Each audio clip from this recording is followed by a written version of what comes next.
நேத்து மர்ம நபர் கலைஞர் நூற்றாண்டு மருத்துவமனையில் டாக்டர் பாலாஜியை கத்தியால் தாக்கியிருந்த சம்பவம் ஒட்டுமொத்த நம்ம தமிழகத்தையே ரொம்ப பெரிய அளவில் அதிர்ச்சிக்குள்ளாக்கியிருந்தது. இப்படி இருக்க சம்பந்தப்பட்ட அந்த மர்ம நபரின் தாயார் இன்னைக்கு அதிர்ச்சி வாக்குமூலம் ஒன்று கொடுத்துருக்காங்க. ஸோ அந்த வாக்கு மூலத்தில் பல திடுக்கிடும் தகவல் அந்த டாக்டர் பாலாஜியை பற்றி தற்பொழுது வெளியே தெரிய வர ஆரம்பிச்சிருக்கு. அதாவது டாக்டர் பாலாஜி பார்த்தீங்கன்னா அவர் புற்றுநோய் பிரிவில் கலைஞர் நூற்றாண்டு மருத்துவமனையில் பல வருஷங்களாக அவர் வேலை செஞ்சுக்கிட்டு இருக்காரு. இப்படி இருக்க குற்றவாளி உடைய தாயார் தற்பொழுது டாக்டர் பாலாஜி மேலே அவங்க என்ன குற்றம் சொல்லியிருக்காங்க அப்படின்னா, நான் கடந்த 7 மாதத்துக்கும் மேலாக உடல் நோயால் அவதிப்பட்டு தொடர்ந்து கலைஞர் நூற்றாண்டு மருத்துவமனையில் டாக்டர் பாலாஜி அவர்கிட்ட கடந்த 7 மாதத்துக்கும் மேலாக சிகிச்சை எடுத்துக்கிட்டு இருக்கேன்.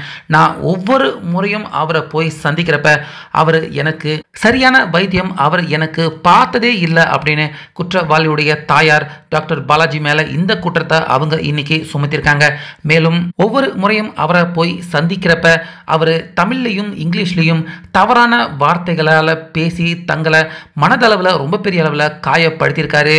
ஆனால் இது எல்லாமே 4 சுவத்துக்கு உள்ளதான் நடக்கும்.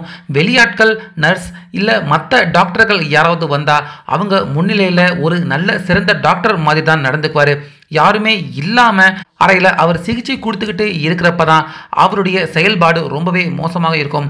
ஒரு டாக்டர் மாதிரியே நடந்துக்க மாட்டார். ஒரு சைக்கோ மாதிரி தான் அவர் நடந்துக்குவார். அவர் கொடுத்த ட்ரீட்மெண்ட், அவர் கொடுத்த அந்த சிகிச்சை எதுவுமே இதுவரைக்கும் கடந்த 7 மாதங்களாக அவர்கிட்ட ட்ரீட்மெண்ட் எடுத்துக்கிட்டு இருந்தாலும் எனக்கு எந்த ஒரு வகையிலுமே பயன் அளிக்கல.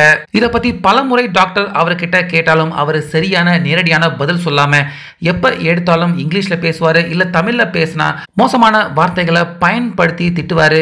திடீர்னு அறைக்குள்ள மற்ற யாராவது வந்துட்டாங்கன்னா உடனே நல்லவர் மாதிரி நடந்துக்குவார். இப்படி தான் கடந்த 7 மாதங்களா எங்களை அலக்கடிச்சு மனதளவில் எங்களை வருத்தப்பட வச்சு கடைசியாக எனக்கு ஆதரவாக வந்து கேட்ட என்னுடைய மகனையும் ரொம்பவே மனதளவில் அவர் காயப்படுத்தி திட்டி விரட்டி அடிச்சிருந்தாரு.